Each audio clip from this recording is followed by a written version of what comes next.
صفحہ 774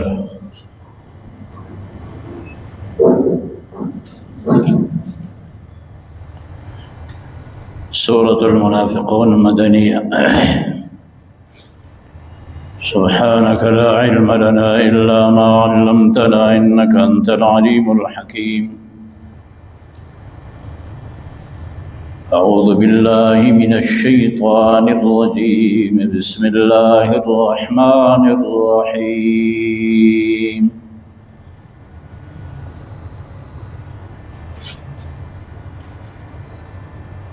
إذا جاءك المنافقون قالوا نشهد إنك لرسول الله والله يعلم إنك لرسوله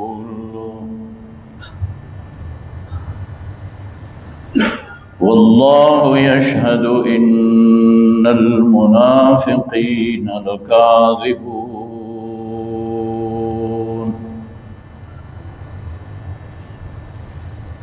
اتخذوا أيمانهم جنة فصدوا عن سبيل الله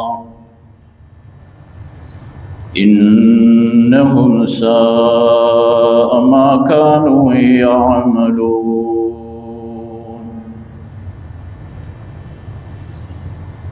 ذلك بأنهم آمنوا ثم كفروا فطبع على قلوبهم فهم لا يفقهون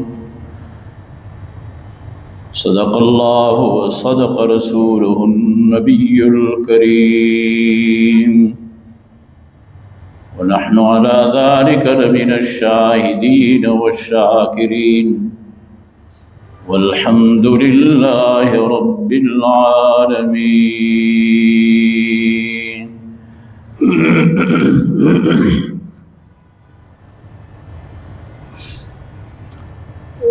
سورۃ المنافقون مدنی سورت ہے۔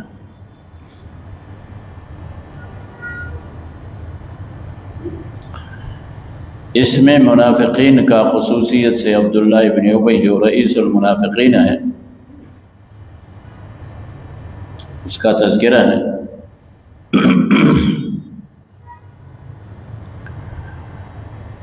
ہوا یہ تھا، اس کا شان نزول یہ ہے،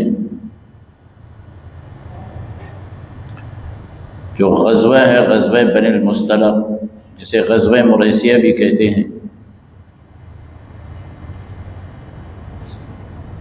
تو بنی المصطلق کے سردار نے حارث بن زید،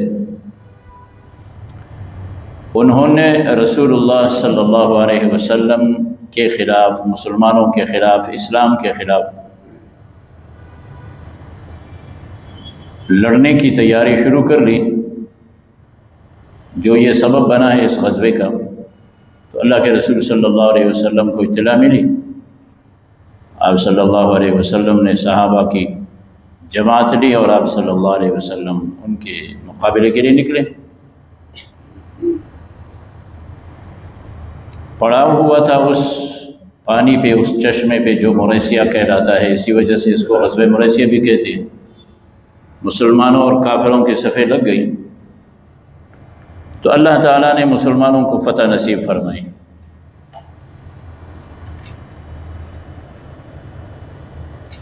اب اس کے بعد پھر یہ ہوا، یہ لڑائی ختم ہو گئی، جہاد ختم ہوا۔ اس کے بعد یہ ہوا کہ صحابہ میں سے دو صحابی آپس میں ان کا جو ہے کسی بات پہ اختلاف ہوا۔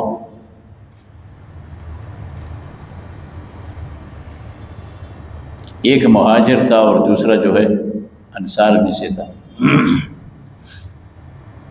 ان کی بات بڑھ گئی، حتیٰ کہ جو مہاجرین تھے انہوں نے مہاجر کی طرفداری کی، اور جو انصار تھے انہوں نے اس کے ساتھ مل گئے۔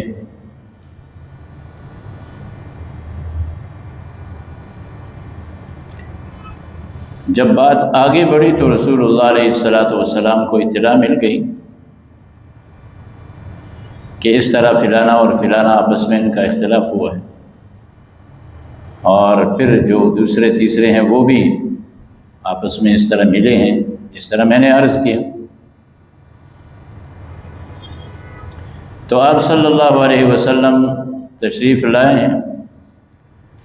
آپ صلی اللہ علیہ وسلم نے صحابہ کرام رضوان اللہ تعالی عنہم اجمعین کے مجمع میں ارشاد فرمایا،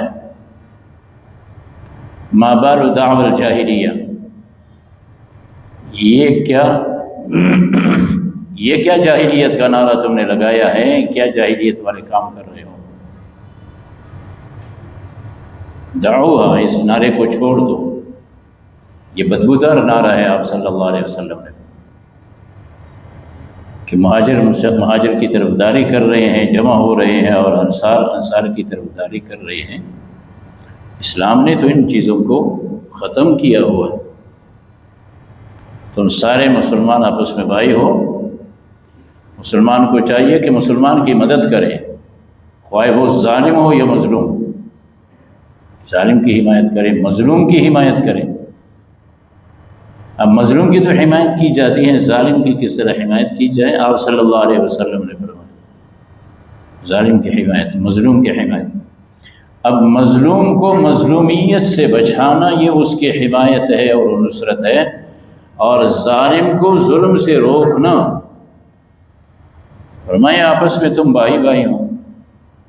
تو جناب رسول اللہ صلی اللہ علیہ وسلم کے ارشاد گرامی کے مطابق صحابہ شیر و شکر ہو گئے، بات تھی، آئی گئی، جھگڑا تھا جو ہوا تھا۔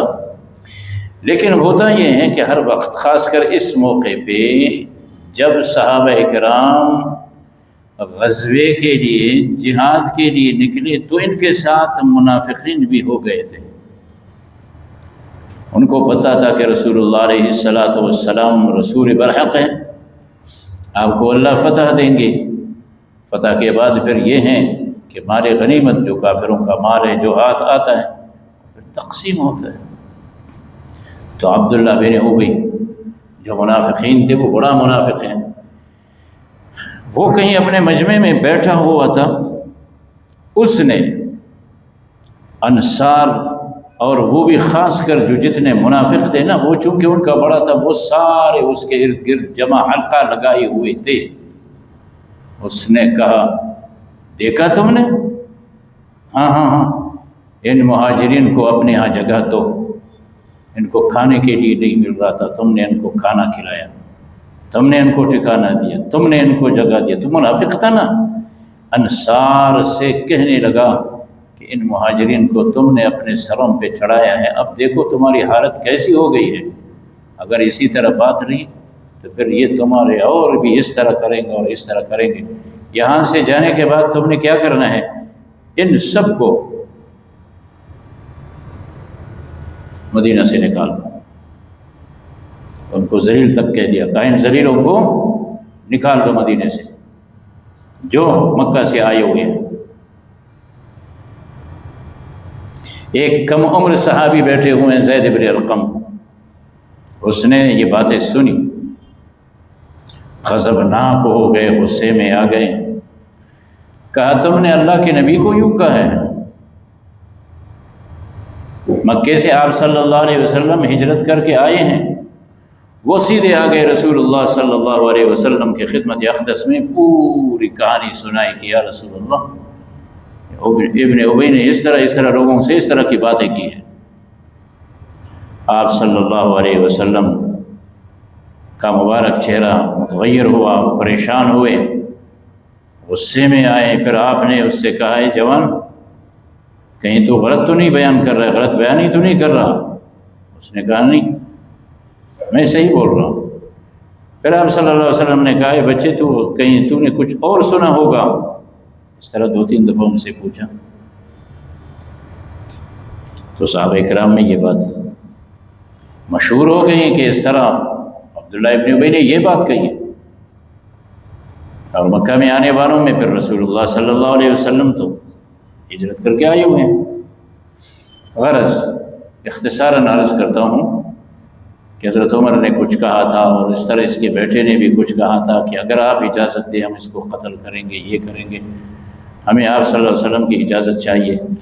تو آپ صلی اللہ علیہ وسلم پریشان تو اس پہ ہو گئے، اور اس بچے کو، اوروں نے بھی اس کو، زید بن ارقم کو ملامت کر دی، کم عمر ہے، یہ ہے وہ تو ایک بڑا آدمی ہے۔ صحابی کہتا ہے میں ذرا پریشان بھی تو ہو گیا تھا، میں نے بات تو حقیقت کہہ دی تھی۔ بہرحال آپ صلی اللہ علیہ وسلم نے اپنے مزاج مبارک کے خلاف، جس وقت آپ پڑاؤ کرتے، جس وقت آپ چلتے، اس سے پہلے آپ صلی اللہ علیہ وسلم نے قافلہ کو چلنے کا حکم دیا، چلو۔ پھر آپ نے پوری رات سفر کیا، سارا دن آپ نے سفر کیا، آپ کہیں بھی نہیں ٹھہرے، بس چلتے رہے تاکہ یہ بات جو آئی ہے رفع دفع ہو جائے۔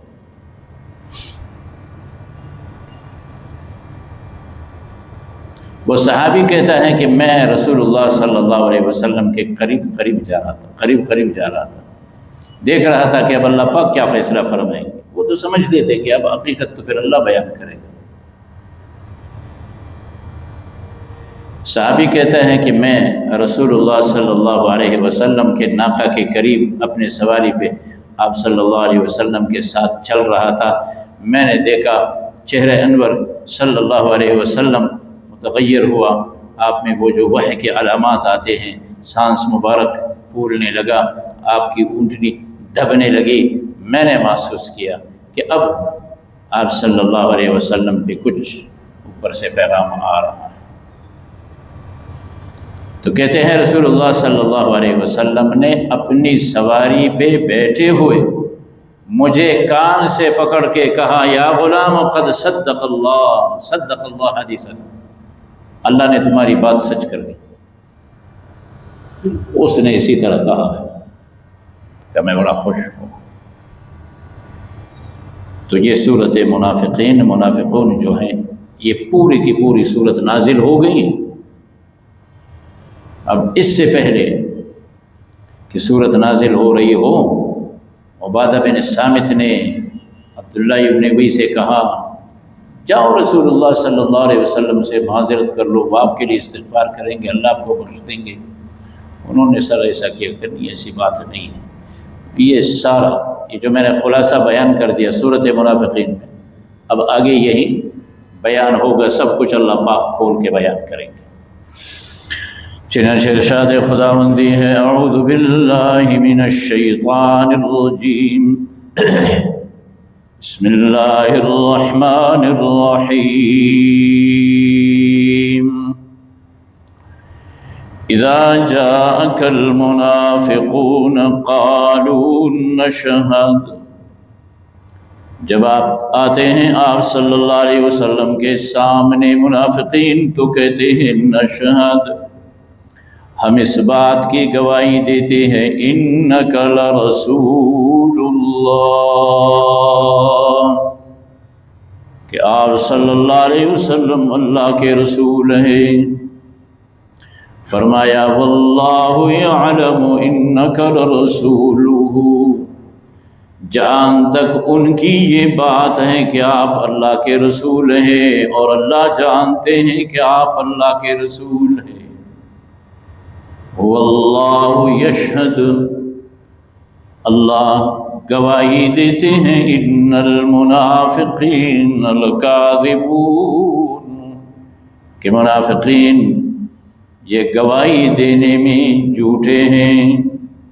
اتخذوا ایمانہم، انہوں نے پکڑا ہے اپنی قسموں کو، جنتاً ڈال بنایا ہے، فصدوا عن سبیل اللہ، اور وہ روکتے ہیں اللہ کی راہ سے، انہم ساء ما کانوا یعملون، بے شک وہ جو عمل کر رہے ہیں وہ بہت برا ہے۔ ذالک بأنہم آمنوا، یہ اس لیے کہ وہ پہلے پر ایمان لے آئے، ثم کفروا، پھر کافر ہو گئے، آپ صلی اللہ علیہ وسلم کے سامنے ایمان کا اقرار کرتے ہیں، اور جب جاتے ہیں کافروں منافقوں کے پاس تو کہتے ہیں انا معکم، ہم تمہارے ساتھ ہیں، انا مستہزئون،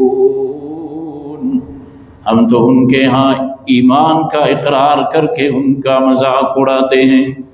فرمایا بِأَنَّهُمْ آمَنُوا ثُمَّ كَفَرُوا، یہ اس لیے کہ وہ پہلے پر ایمان لے آئے، بعد میں کافروں کے ہاں جا کے انکار کر گئے، مکر گئے۔